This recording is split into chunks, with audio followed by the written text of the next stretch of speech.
Donc d'abord, une petite note par rapport à la prévisualisation. Donc vous voyez que par défaut, quand on ouvre des codes, quand vous regardez votre maillage qui est en retopo, eh bien on voit la référence qui passe au travers du low poly. Et parfois on a l'impression vraiment que le low poly manque de définition, etc.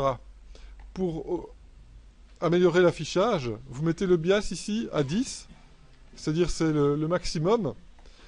Et là vous voyez qu'il n'y a plus que sur les côtés de la géométrie qu'il y a vraiment des problèmes, mais vous voyez votre low poly convenablement. Donc ne vous tracassez pas, tous ces petits détails seront béqués dans la normal map, et on n'aura pas du tout de sensation, de problème, de géométrie trop étroite, etc. D'accord? Donc ça c'était la première note. Deuxième note, par rapport au point qu'on voit ici, parfois quand on utilise l'outil point face, en fait il met des points un petit peu partout, et après on ne sait plus les supprimer. C'est pas grave si vous avez des points qui flottent dans l'espace, de toute façon ce ne sera pas exporté dans l'OBJ. Donc c'est pas grave. Par contre, s'ils vous embêtent pour travailler, comment est-ce qu'on fait pour les supprimer? Eh bien vous passez dessus avec votre pinceau, et quand il devient blanc, vous cliquez sur Delete. D'accord? J'avais déjà expliqué ça. Mais parfois, il y a certains points qui ne deviennent jamais blancs. D'accord? Peu importe l'angle de vue, on voit que ce point-là, ben, je n'arriverai jamais à le supprimer. Tant pis, ok? C'est pas un problème. Celui-là non plus, j'ai beau tourner dans tous les sens, j'arrive pas à le supprimer non plus. Je ne sais pas pourquoi, mais c'est comme ça. Donc ne vous tracassez pas pour ça. Alors, au niveau des outils d'UV, tous les outils d'UV sont dans Retopo. Donc ça, c'est une petite note. Et je vous demande de bien faire attention à ça, parce qu'il y en a qui vont me demander « Ah, mais monsieur, pourquoi est-ce qu'il faut importer, exporter, aller dans l'onglet UV ?» Non, il ne faut pas aller dans l'onglet UV pour faire les UV. D'accord? L'onglet UV, c'est pour faire les UV d'un OBJ que vous importez en tant que mèche pour peindre ou un truc comme ça. Ici, les UV de la Retopo se fait dans les outils de Retopo. Donc si je collapse les deux menus géométrie, vous voyez qu'il y a un menu UV, et quand je clique sur Mark Sim, vous voyez que les commandes changent. Ça, ce sont tous les outils pour recalculer les UV. Attention aussi de bien avoir votre UV Preview d'ouverte. Et cette fenêtre-là, en fait, vous pouvez la trouver dans Windows, Pop-up, ici au-dessus, UV Preview. Le reste, vous n'en avez pas besoin, donc vous pouvez gagner de l'espace en supprimant toutes les autres fenêtres. Alors vous voyez que mon personnage a plein de petites couleurs. C'est parce que bon, il y a déjà des UV qui sont faits, mais je vais recommencer à 0. Donc ici je vais faire un Clear Seams. Et je vais réafficher juste les fenêtres dont j'ai besoin. Donc j'ai besoin de Paint Objects et Retopo Objects.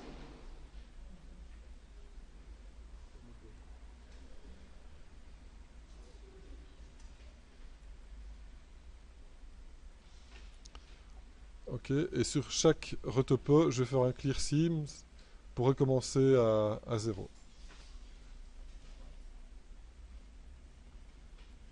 Non, je ne vais pas le faire là-dessus.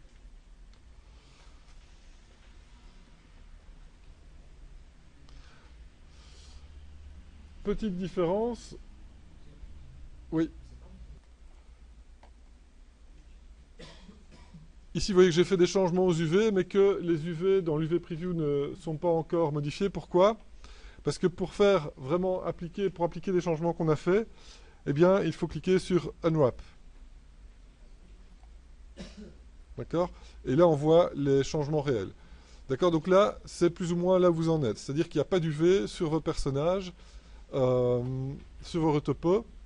Et on va Alors, comment est-ce qu'on va faire les UV? D'abord, je vais sélectionner le groupe et cacher les autres objets. Comme ça, je n'ai que ce sur quoi je veux travailler d'afficher. Et donc, si je passe au-dessus,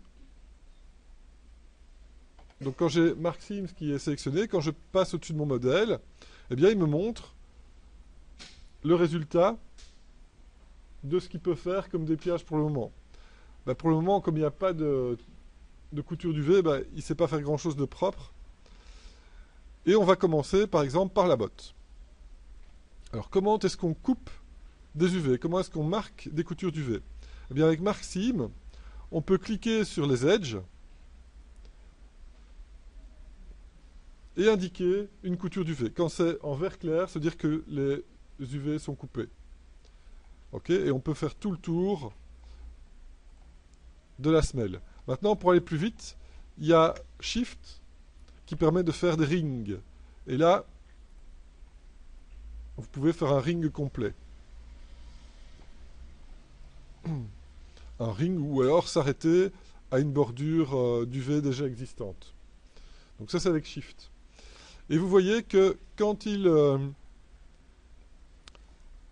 a coupé complètement dans une portion du mesh, ça veut dire qu'il peut faire un îlot d'UV séparé, eh bien, il assigne une autre couleur, de manière totalement aléatoire. Donc ça veut dire que maintenant, quand je passe sur les UV de la semelle, vous voyez que la preview me montre ce qu'il peut faire comme dépliage pour la semelle, et il peut faire ça tout à fait correctement. Alors pour la botte, eh bien on va faire le tour de la botte. Où est-ce qu'on va mettre les coutures? On va les mettre... Déjà, on va mettre le moins de coutures possible. Ça, c'est une chose déjà à bien retenir. Le moins de coutures possible. Et on va les cacher, ces coutures. Donc on les cache là où la matière, là où il y a un changement de matière, par exemple, où il y a déjà une couture naturelle dans la texture. On va les cacher aussi dans les endroits concaves, dans les coins, etc. On verra que on va faire ça, par exemple, ici, à l'intérieur de la veste.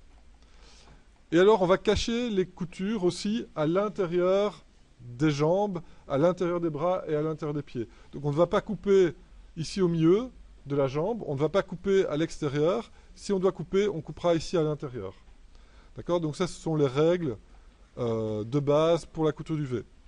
Alors, regardez ici, pour la botte, j'ai un nouvel îlot qui est bleu. Si je passe dessus, eh bien, on voit qu'il n'arrive pas à déplier correctement. Pourquoi? Parce que c'est un cylindre. Donc, c'est de la géométrie qui est refermée sur elle-même. Donc, on va déterminer, ici à l'intérieur, l'endroit où il va pouvoir couper le cylindre. Et regardez, une fois que le cylindre est coupé, eh bien, il propose un dépliage tout à fait correct. Et c'est tout, en fait. C'est comme ça qu'on va faire nos UV. Donc là, par exemple, on peut couper ici au niveau de la ceinture. Ah oui, alors si vous vous êtes trompé et que vous avez mal coupé, pour ressouder, c'est CTRL-clic, ok, pour ressouder les edges. Donc clic pour couper, Shift-clic pour loop, couper, et CTRL-clic pour ressouder. Donc là, je vais faire le pantalon. Je vais isoler la tête de mort.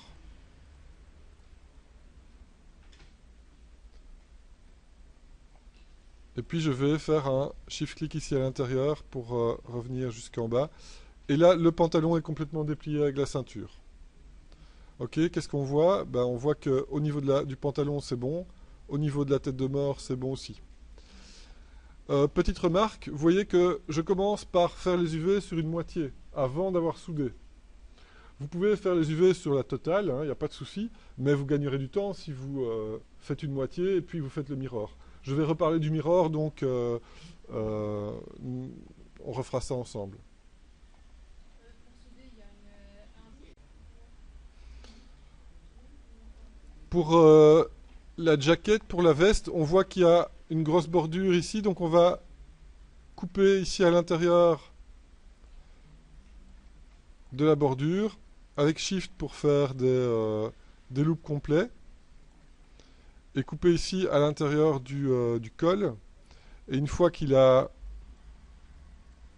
complètement coupé, vous voyez que l'UV devient, l'ILE devient d'une autre couleur.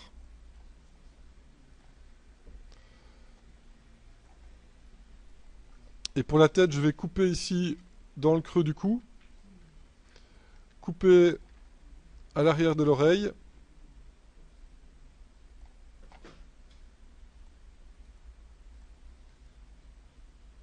et couper ici dans le creux de la nuque, pour avoir la tête qui est séparée du corps.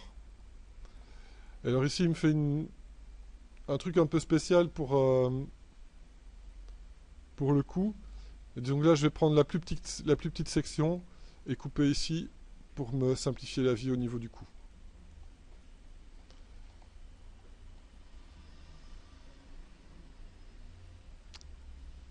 Et c'est tout en fait.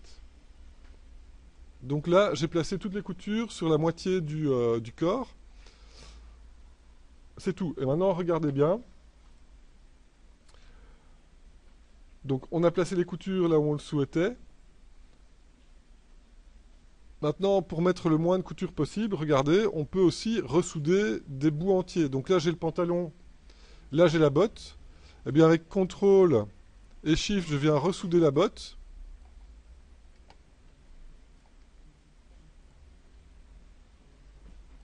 Et regardez, il me fait une jambe complète jusqu'en bas.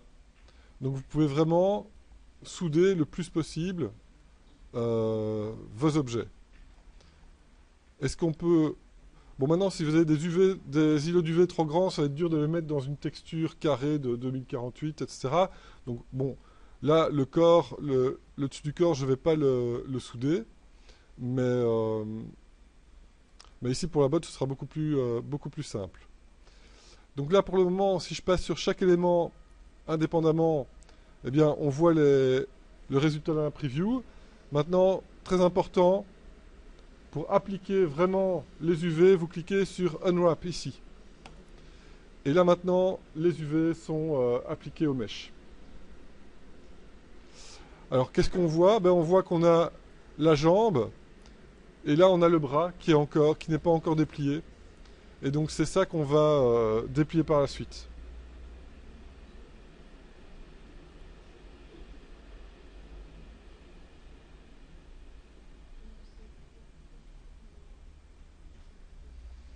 Donc ici maintenant, j'affiche le bras.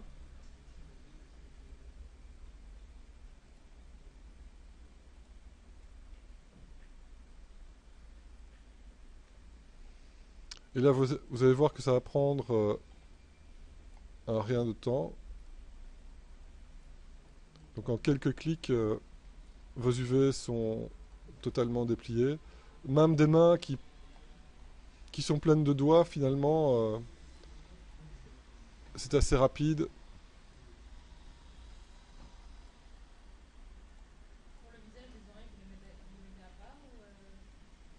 Dans ce cas-ci, non, les oreilles sont soudées, regarde ici. Les oreilles sont soudées ici. Mais bon, toi, c'est des oreilles d'elfe hein, sur ton perso. Donc peut-être que dans ton cas, il faut les détacher.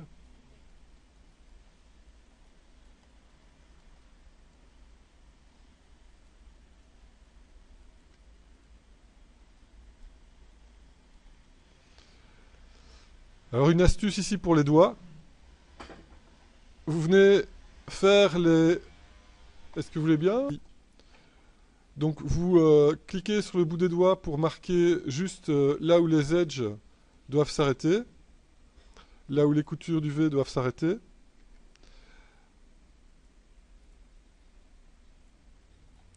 Et puis avec Shift, eh bien, vous pouvez facilement maintenant faire l'intérieur des doigts.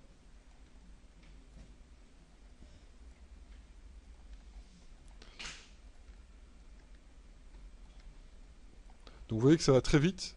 Maintenant, attention, N'allez pas trop vite non plus et ne cliquez pas n'importe où parce que sinon vous allez faire des coutures un peu n'importe où.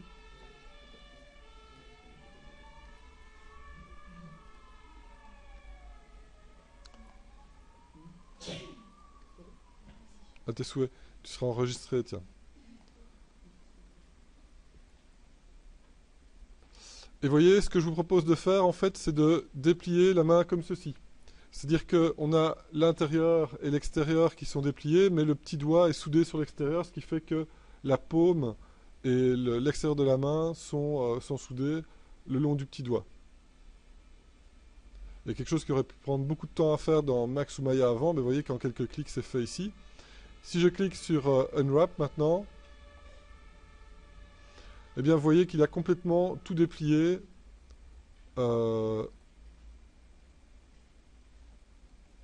Et tout paquet entre 0 et 1. Et donc, il a fait une bonne partie du boulot. Maintenant, on va continuer à travailler. Le visage est fait en une fois, oui. Mais tu vas voir que quand on va faire la symétrie, on va devoir recouper dedans pour qu'il se déplie bien. Donc ça, c'est si vous travaillez en symétrie, que vous faites une partie des UV sur la moitié avant de souder l'autre moitié. Donc une fois que la moitié du modèle est complètement dépliée, eh bien on peut appliquer la symétrie. Donc je vais ici dans symétrie et j'applique ça sur l'axe X. Quand vous avez fini ça, vérifiez bien que tout est bien soudé sur tous vos objets. Donc là on voit qu'il faut utiliser la brush pour venir ressouder à certains endroits. Donc là, en fonction du PC sur lequel vous travaillez, les unités peut-être changent ou quoi. Vous voyez qu'ici, il y a des petits bugs qui sont apparus. Donc là, bien ressouder tout ce qui se passe là au milieu.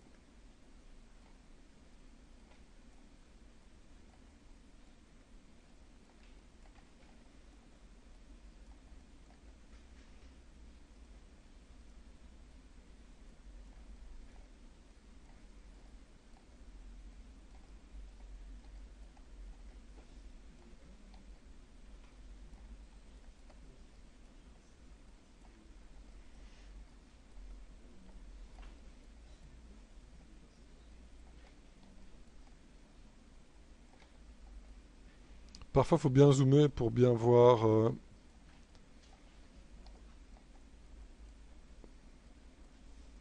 ce qui se passe partout.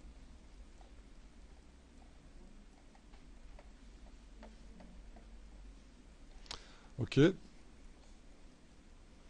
une fois que c'est fait, bien, vous allez dans Retopo et vous faites un Apply Symmetry to Current Layer seulement. Et là, quand vous enlevez la symétrie, eh bien, vous avez votre objet qui est complètement symétrisé et les UV sont empilés les uns sur les autres.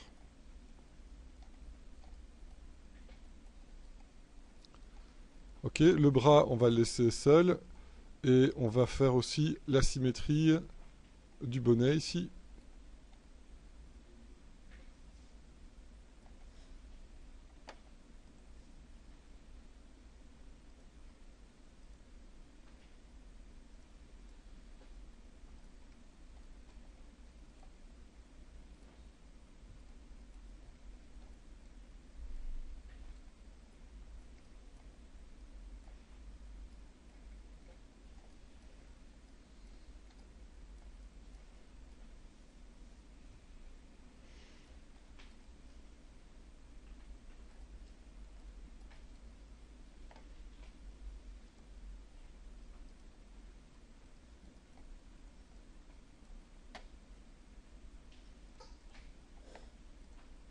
Et on applique la symétrie au layer courant.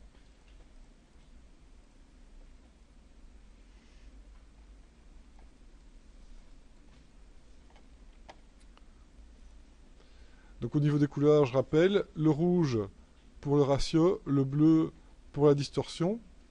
Et comment est-ce qu'on va régler ça? Eh bien, toujours avec Maxime, on a accès ici à une brush là au-dessus.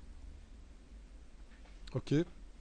Et la brush, en fait, on va pouvoir augmenter le radius. Et la brush, ça permet eh bien, de déplacer des UV. Donc par défaut, la brush permet de déplacer les UV. Mais utilisé avec Shift, eh bien, ça permet de faire un relax des UV. Et là, on va regarder, on va avoir un résultat qui est gris, neutre partout. Ce qui veut dire que les UV sont bien relaxés. Sont bien relaxés partout. Et donc vous voyez qu'on peut vraiment aller loin dans 3D Coat. On peut vraiment avoir presque tous les UV qui sont faits.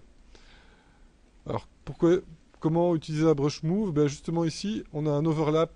Faites bien attention aux doigts, parce que souvent 3D Coat il aime bien d'overlapper les petites parties ici.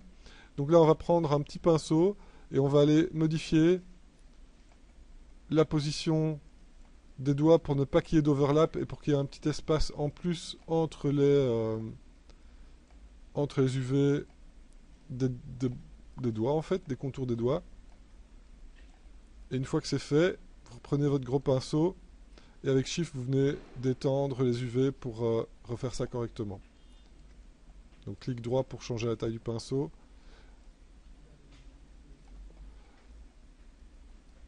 Ok. Et là donc on a des UV qui sont bien propres partout.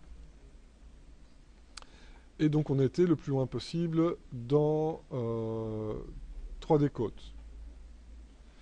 Qu'est-ce qu'il reste à faire? Eh bien il reste à exporter ça pour aller dans Maya. Et donc ça se passe dans Retopo. On fait un export.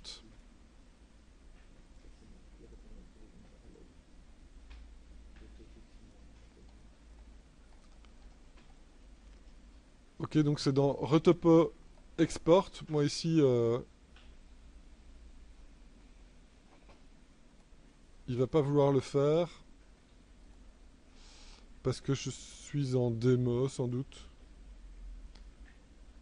Mais bon, je l'ai déjà fait dans une autre classe, donc il n'y a pas de souci. Je vais quand même sauver ça.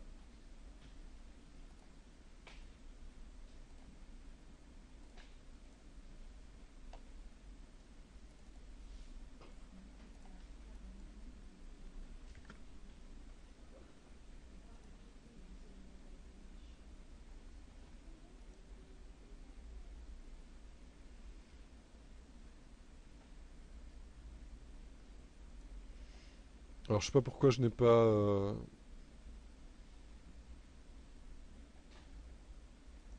la bonne version, mais c'est pas grave. Donc on exporte ça en OBJ.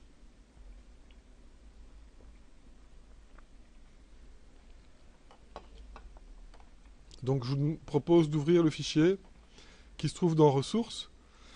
Donc dans NetJV,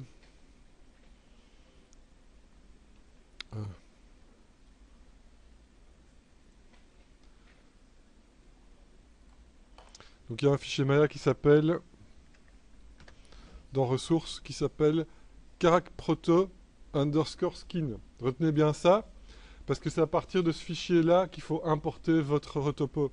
Il ne faut pas l'importer dans le characproto tout court. Pourquoi? Parce qu'il y a le rig dedans.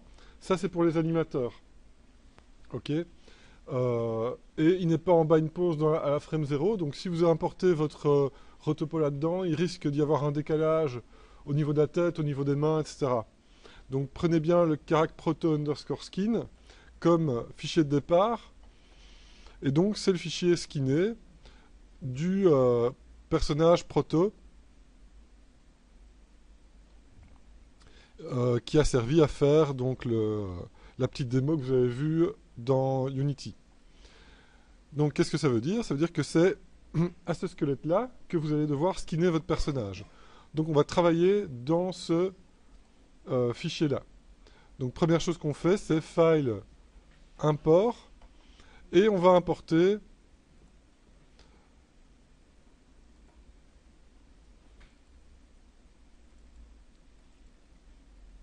l'OBJ qu'on vient d'exporter, le low retopo. Et là, on vérifie eh bien, que il est bien aligné au squelette.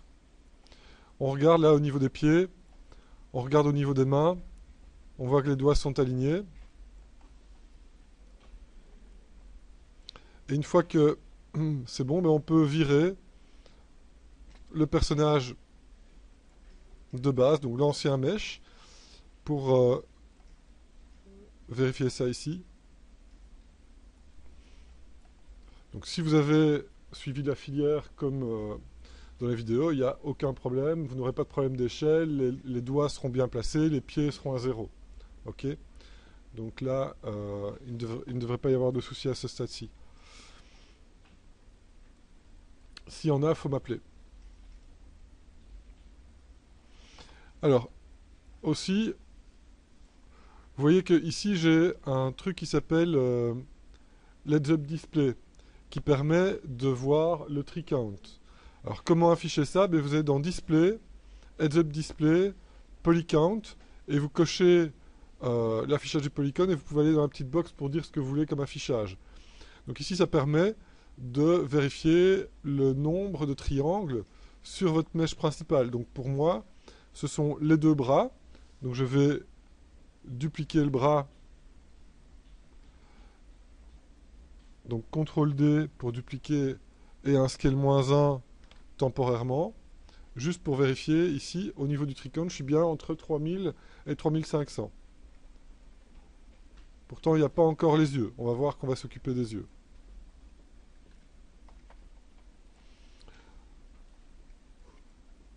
Donc là, ce sont mes imports de 3D Coat. Qu'est-ce qu'il me reste à faire? Eh bien, il me reste à faire les yeux en low poly. Alors, pour faire les yeux en low poly, je vais d'abord sélectionner le route, faire un select hiérarchie pour tout sélectionner, tous les œufs, et créer un nouveau layer en y insérant les œufs. Donc là, j'ai mon skeleton layer, ce qui me permet de cacher le squelette. Et je vais aussi prendre mes objets de retopo, les mettre dans un nouveau layer. Et je vais appeler ça retopo layer. Alors pourquoi est-ce que j'ajoute chaque fois layer dans le nom du layer? Parce qu'en fait dans Maya vous ne pouvez pas avoir deux objets avec les mêmes noms. Donc si j'ai un mesh qui s'appelle retopo, je ne peux pas avoir un layer qui s'appelle retopo. Donc pour m'assurer d'avoir ce que je veux au niveau des noms, ben, je rajoute ça. Pareil pour les shaders, je rajoute underscore SHD. Bon, ça c'est une pratique à avoir si vous voulez vous en sortir facilement dans Maya. Alors, ici ça me permet de faire quoi? Eh bien, ça me permet d'importer en OBJ dans mes exports le high poly des yeux. D'accord? Donc là, j'ai le high poly des yeux qui est importé dans Maya. Vous voyez que c'est vraiment trop high poly pour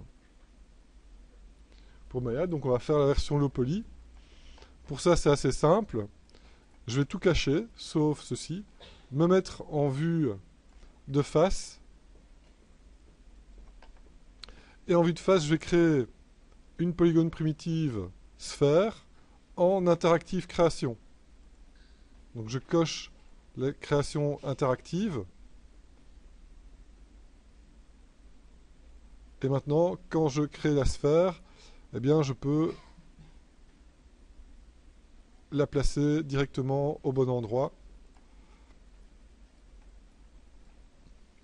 Et là, donc je vais la centrer sur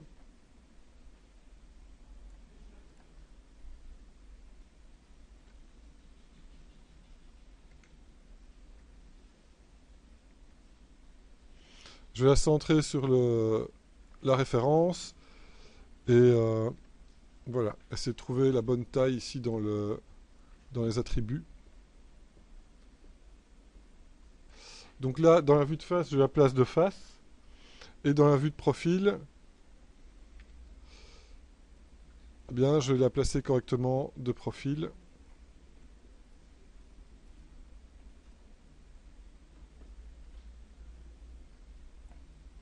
Ok. Et là, dans la perspective, ben, on peut voir que les deux sphères sont bien alignées. Maintenant, est-ce qu'on va garder une sphère aussi... donc je peux supprimer la référence. Est-ce qu'on va garder une sphère aussi lourde? Bien non. On va retourner ici dans les attributs et mettre 10 et 6 comme axe de subdivision. Donc là, je vais montrer le wireframe. Ok, donc on voit qu'il y a 10 axes ici pardon, sur le pourtour et 6 sur la longueur. 6 subdivisions. Si on veut ne pas être radin, on peut aller jusque 8 dans la hauteur. De toute façon, ce qu'on va faire, eh bien, c'est revenir au niveau des faces et supprimer les faces arrière. Donc là, soyez sûr de bien sélectionner les faces arrière avant de cliquer sur Delete. D'accord? Et donc là, on a un œil qui est fait.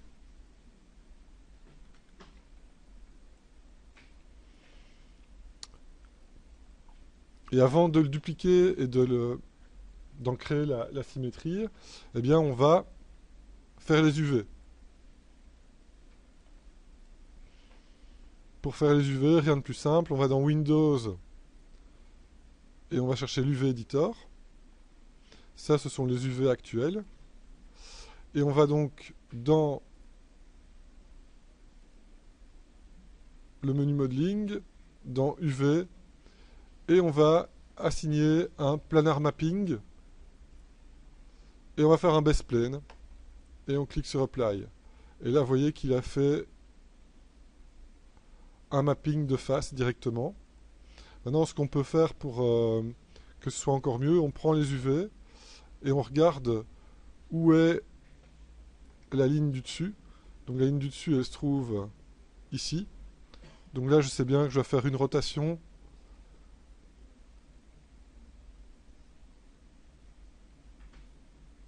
comme ceci pour que je sois bien aligné sur ma vue et que je puisse facilement texturer l'œil.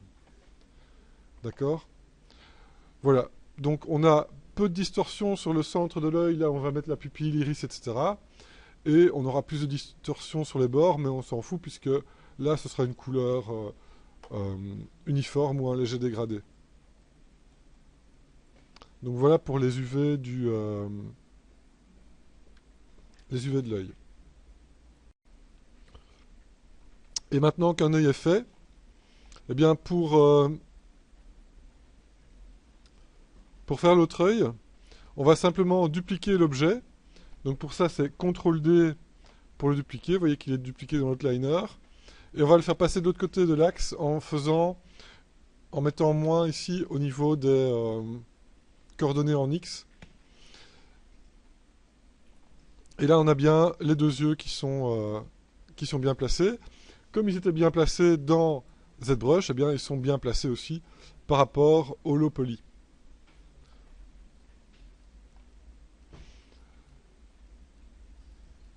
Ok, donc là maintenant, on a tous nos mèches. On a tous nos mèches qui vont composer la texture. Et la plage d'UV. Maintenant, je vais vous montrer comment nettoyer les mèches. Alors ça, c'est super important dans Maya. C'est pouvoir nettoyer les mèches pour être sûr d'avoir des normales qui sont bonnes pour un bon baking et pour être sûr de ne pas avoir des nodes avec des valeurs de scale qui viennent complètement bugger votre workflow et votre baking. C'est bon pour tout, hein, donc c'est pas que pour cet objet-ci, c'est bon en général. Alors pour ça ici, je vais utiliser la shelf custom et venir ajouter une série d'outils que je vais utiliser assez régulièrement. Et comment est-ce qu'on va faire ça? Eh bien, on va aller d'abord dans Edit, Delete by Type, History. Et ici, pardon, au lieu de cliquer sur l'icône, on fait un CTRL-SHIFT-clic sur l'icône. Et qu'est-ce qui se passe? Eh bien, elle arrive dans notre shelf custom, automatiquement. Et donc on peut aller chercher toute une série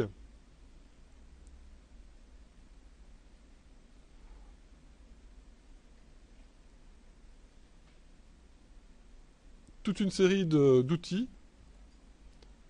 Donc dans Mesh Display, on va aller chercher Soften Edge. On va aller aussi chercher Unlock Normal.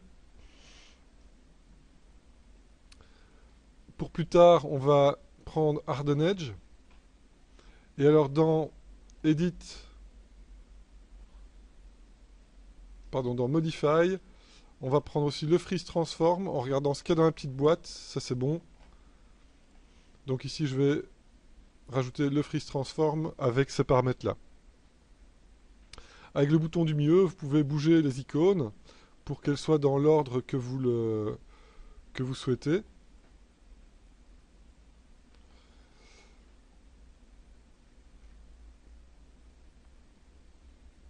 Ok.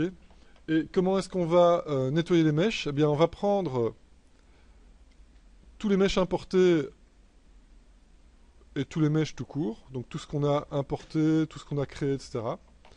On va faire un freeze transform dessus. Pardon, on fait un unlock normals dessus pour déloquer toutes les normales. On fait un soften sur tout l'objet pour être sûr que tout soit reseté en soften edge. Ensuite, on se remet en mode objet. Donc c'est F8 deux fois. On fait un delete history et on fait un freeze transform. Et là, vous avez des objets extrêmement propres. Oui.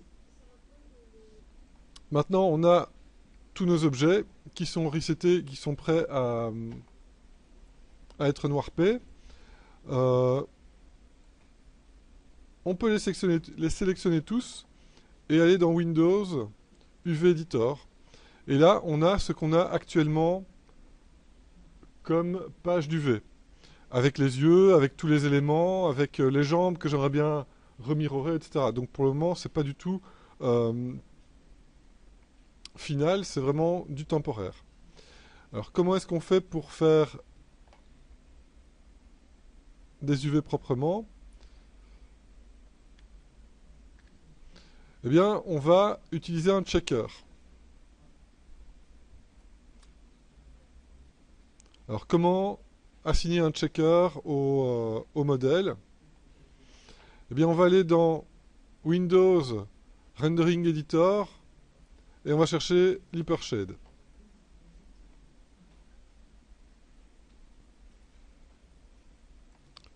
Alors, l'Hypershade, c'est la boîte à matériaux.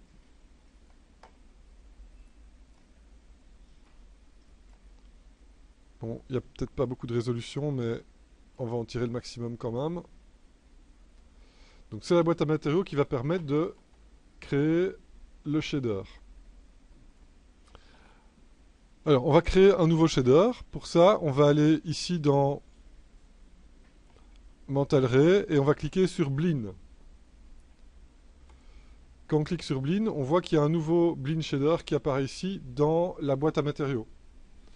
Alors, on va cliquer sur Blinn shader pour être sûr qu'il soit sélectionné. Et on va cliquer sur les deux flèches qui sont ici pour afficher le graphe. D'accord? Donc là, on affiche le graphe qui va nous permettre de connecter les différents éléments. On ne sait pas fermer ça. Si. Voilà. Voilà, donc là on a le graphe qui va permettre de connecter les différentes channels. Et donc on a besoin d'un checker. Donc on va aller dans 2D textures ici pour chercher un checker. Et on va cliquer sur checker. Et là on a un nouveau node qui apparaît.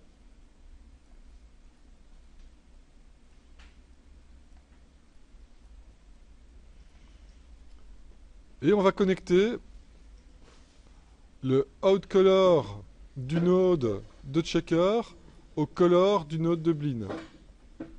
Et vous voyez que maintenant, dans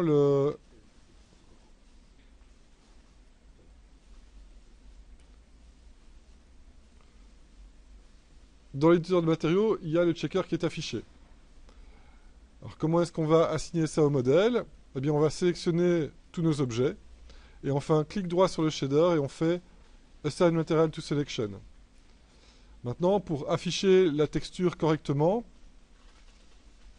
on va cliquer sur le numpad 6, puisqu'on a le numpad 4, c'est pour le wireframe, numpad 5 c'est pour le flat shading, et numpad 6, c'est pour le texturing.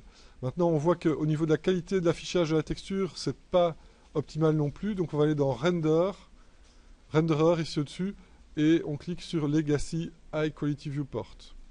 Et là, on a un meilleur rendu du matériau. Maintenant, le matériau en lui-même ne permet pas encore de bien rectifier les UV. Pourquoi? Parce que les carrés sont trop gros et parce que le contraste entre les noirs et les blancs n'est pas très facile à appréhender là au niveau de l'œil. Donc qu'est-ce qu'on va faire? Au niveau du checker, il faut que je réaffiche les attributs. Donc ici, je vais réafficher l'attribut editor. Je clique sur le checker. Et là, je vais pouvoir changer les couleurs. Donc je vais changer les couleurs en prenant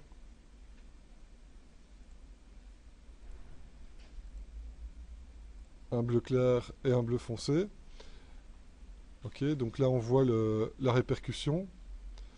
Et ensuite, au niveau de la répétition, eh bien, je vais cliquer sur le Place 2D Texture. Et ici, j'ai des options de Repeat UV. Et là, je vais mettre 20 et 20.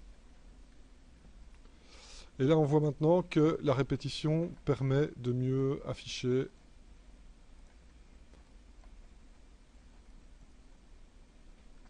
le damier. Maintenant, on peut aussi éclaircir à nouveau un petit peu celui-ci.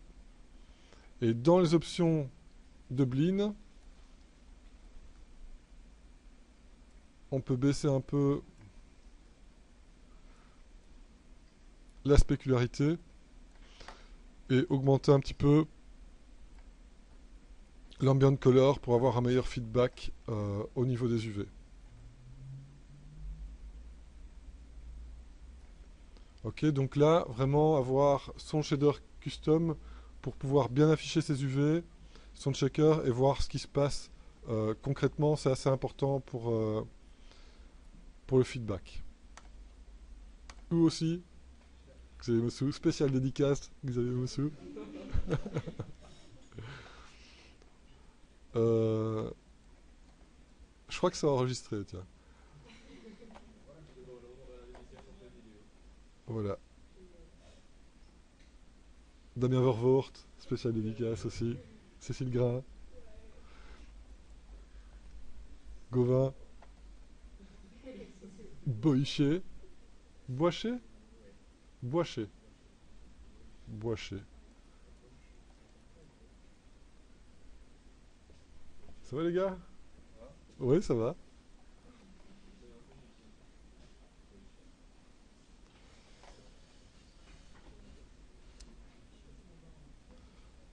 Bon.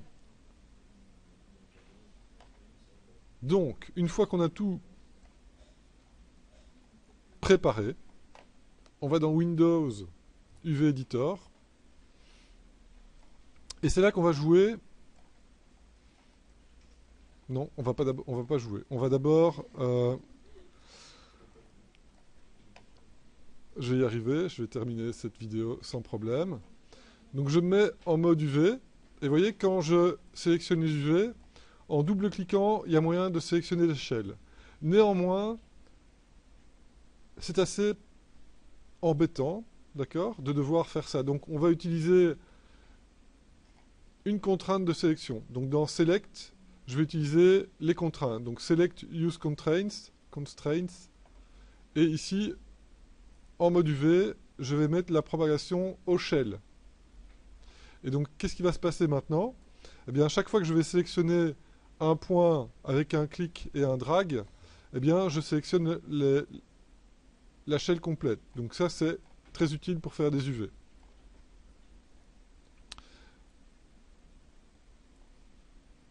Là, je bouge les yeux parce que ils sont dans le chemin. Qu'est-ce que j'avais dit? J'avais dit que j'aimerais bien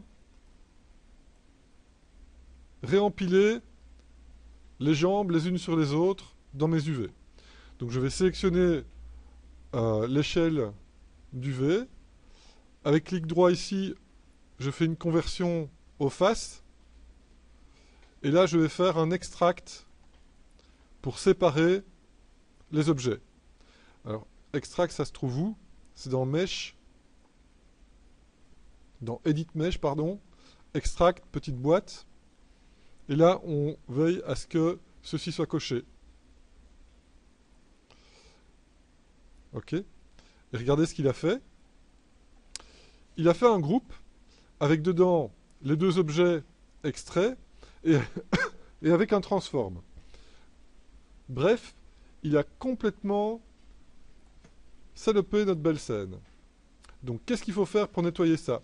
Sélectionner les polysurfaces et faire un delete history pour supprimer les transforms, et sélectionner les deux surfaces et les reparenter au world pour pouvoir supprimer le groupe qu'il a créé.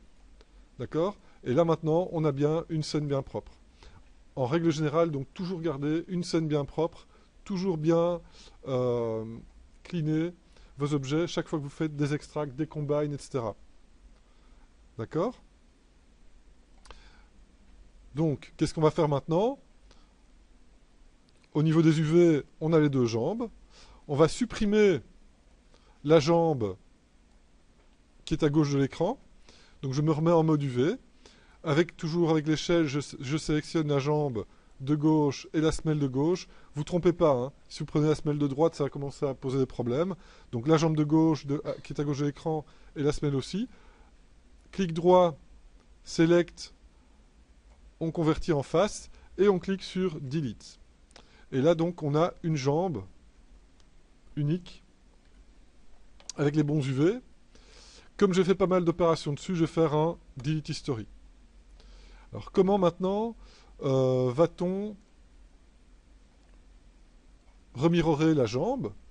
Eh bien, on fait, regardez bien ici, on sélectionne dans l'outliner la jambe, on fait CTRL D, d'accord? Donc on duplique la jambe, et puis en scale, on met -1. Et donc là, on a le mirror de la jambe. Et donc pour réunir tout ça, eh bien, on va sélectionner les deux et faire un Edit Mesh, non, un Mesh Combine.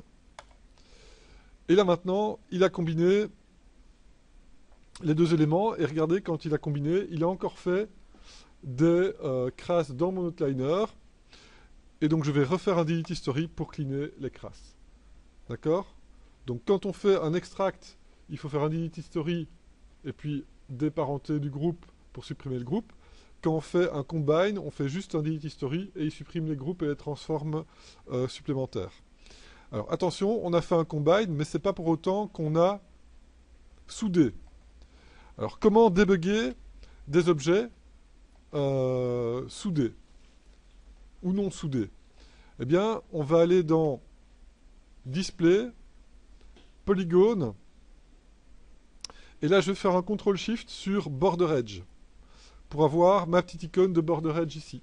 Quand je clique sur Border Edge, vous voyez qu'il affiche les Border Edge, et c'est un toggle, donc je peux m'amuser à afficher et cacher les Border Edge.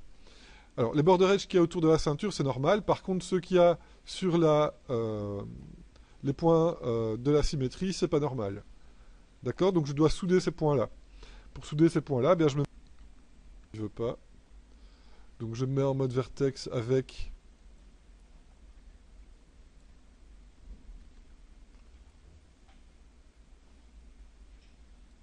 le clic droit. Et il veut pas non plus. Ok, donc...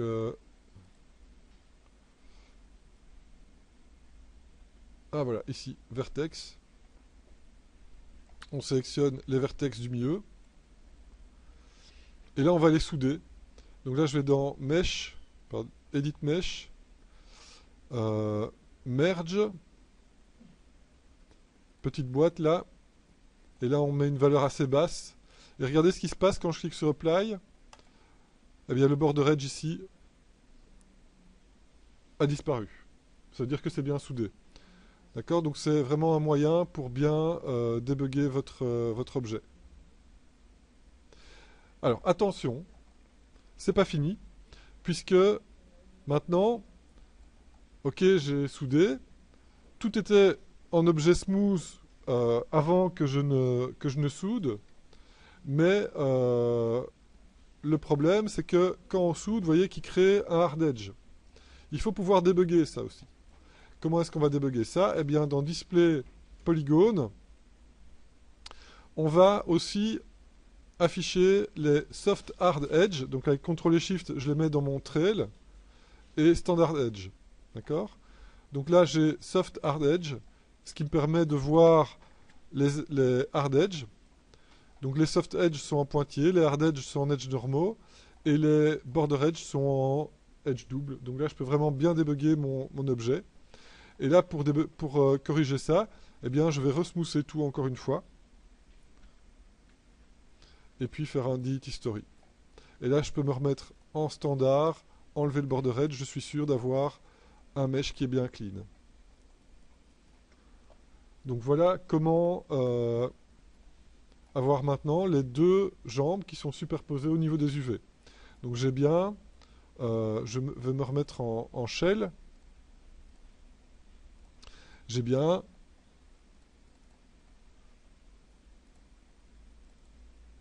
la jambe gauche et la jambe droite, je vais y arriver, qui sont superposées.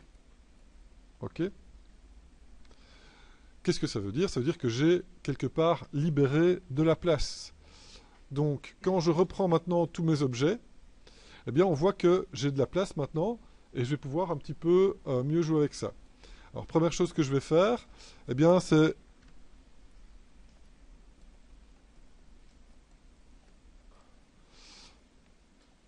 donc ici au niveau des yeux, vous voyez que au niveau de l'occupation des UV, c'est beaucoup trop grand. Donc la première chose que je peux faire, c'est scaler ça. Je vais garder un petit peu plus d'espace texture pour les yeux, histoire de pouvoir faire une iris bien propre et bien clean. Surtout pour les gros plans, ça va être intéressant. D'ailleurs, toujours pour les gros plans, le visage en lui-même, je vais aussi lui mettre plus d'espace texture. Donc je le mets dans le bon sens. Et je vais le scaler un petit peu, histoire que pour les gros plans, j'ai un petit peu plus de résolution. D'accord? Donc ça, on peut faire sans problème. Et là, on voit qu'il y a un petit peu plus de résolution dans le visage et dans les yeux que dans le reste. Je pourrais en rajouter un petit peu aussi dans le masque, au cas où. Lui aussi, on le voit de plus près en gros plan. Par contre, la base du masque, qui est la partie cachée, ici, je vais la laisser en petit, puisque de toute façon, on la verra jamais. Ok? Donc vous pouvez jouer avec ce que vous souhaitez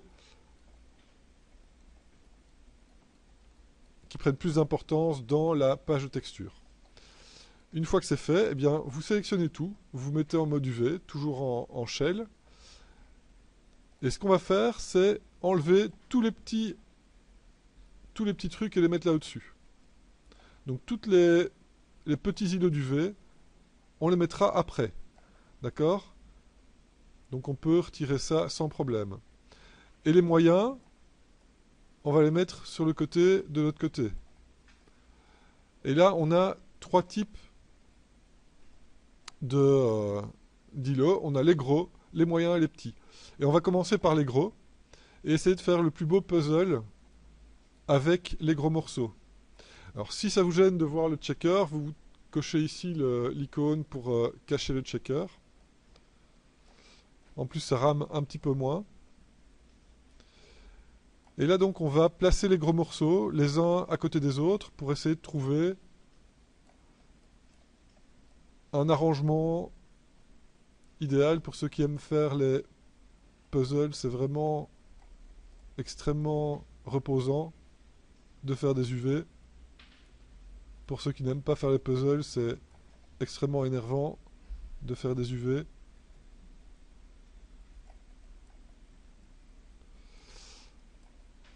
Et donc là, on peut utiliser les rotate et les translate pour créer la page. Pas les scale, hein. Une fois que vous avez décidé de votre ratio et de la répartition des scales, vous ne changez plus les scales, hein. Donc voilà pour les gros morceaux. Maintenant, je vais bourrer avec les moyens. Oui. Donc on va bourrer maintenant avec les éléments moyens. Donc très pratique, hein, ces deux petits boutons de rotation là, ils font des rotations de 45 degrés. Ou de 90 degrés même. Non, de 45 degrés. Et une fois qu'on a bourré avec les éléments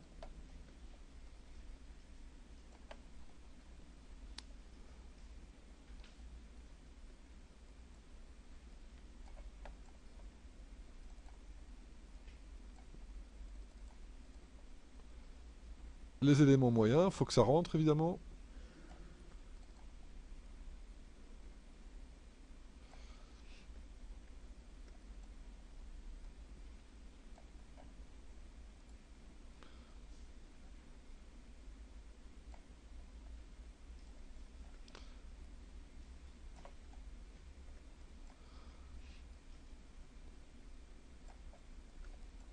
C'est celui-là qui m'énerve en fait.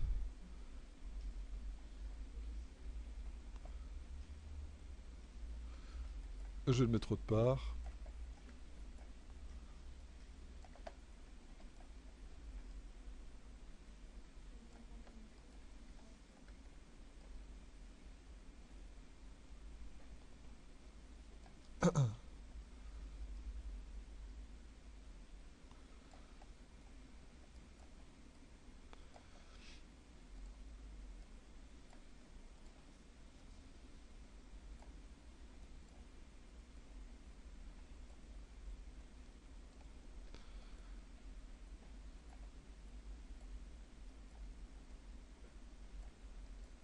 Donc là, il faut trifouiller un peu pour lui trouver sa place.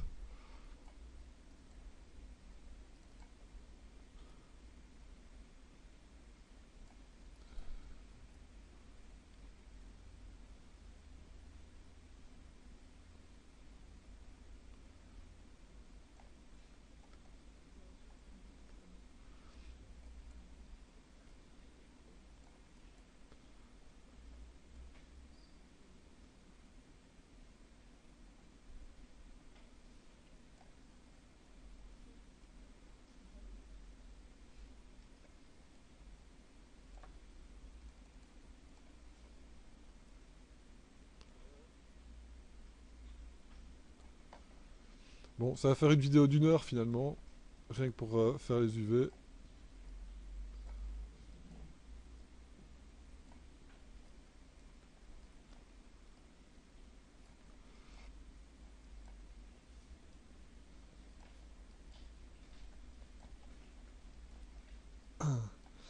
Donc voilà, une fois que vous avez trouvé la place